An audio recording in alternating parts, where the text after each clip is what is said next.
Hi, Mark, and welcome to the current Outside Views report on Russia's war of aggression against Ukraine. Around 500 days after the start of the Russian war of aggression in Ukraine, the United Nations counted more than 9,000 civilian deaths, including more than 500 minors. This was announced by the UN Human Rights Mission on Friday. The number of unreported cases is probably much higher. And the US now wants to supply Ukraine with controversial cluster munitions for defense. Ukrainian President Volodymyr Zelensky at the time traveled to Slovakia from the Czech Republic and later arrived in Turkey for talks on the grain deal as well. And the NATO countries agreed to tighten their common target for national defense spending. But as I said, Saturday was the 500th day of the war since Russia's army invaded the neighboring country on February 24th and 22.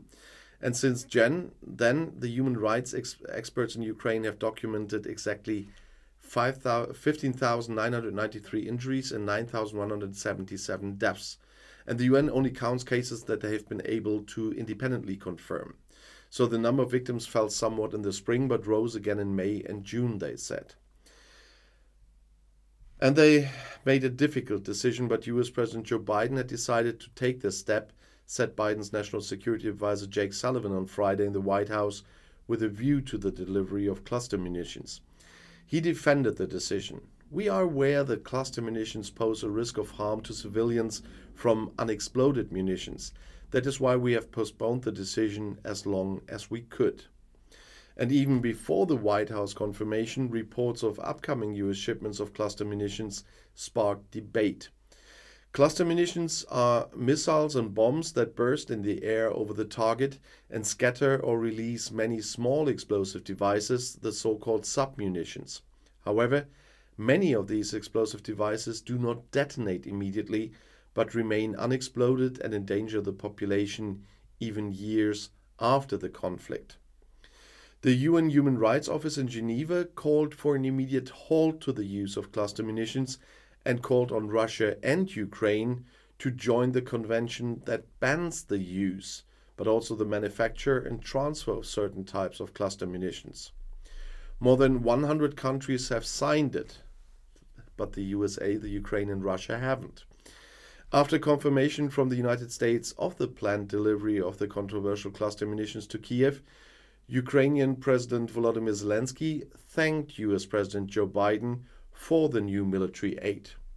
A timely, comprehensive and much needed defense assistance package from the United States is what Zelensky called it on Twitter on Friday evening. And as I mentioned, he was in Istanbul for talks with the Turkish President Recep Tayyip Erdogan. Zelensky commended Washington for decisive steps to bring Ukraine closer to victory over the enemy and democracy to victory over dictatorship.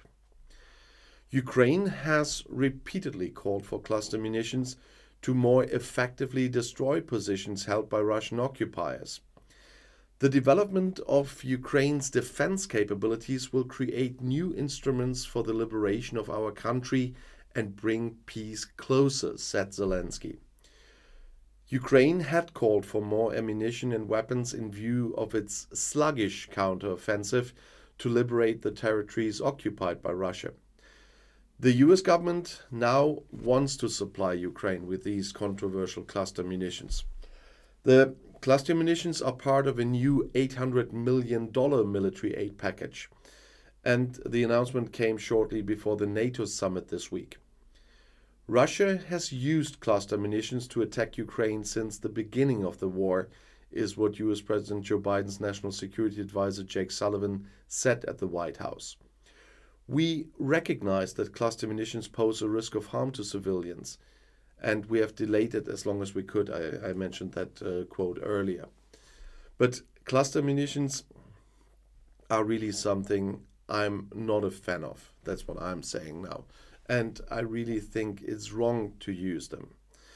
The big ethical problem here is that Russia is using them as well, and all three have not signed this contract.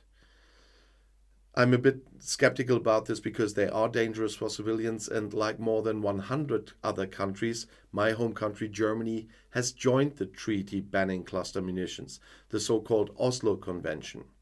But unfortunately the US has not signed the agreement, the Ukraine has not signed the agreement, and Russia has not signed the agreement. But if you want to know more about the war of aggression Russia started on Ukraine, the next video is right here in the end screen. I'll see you there. I'll be back.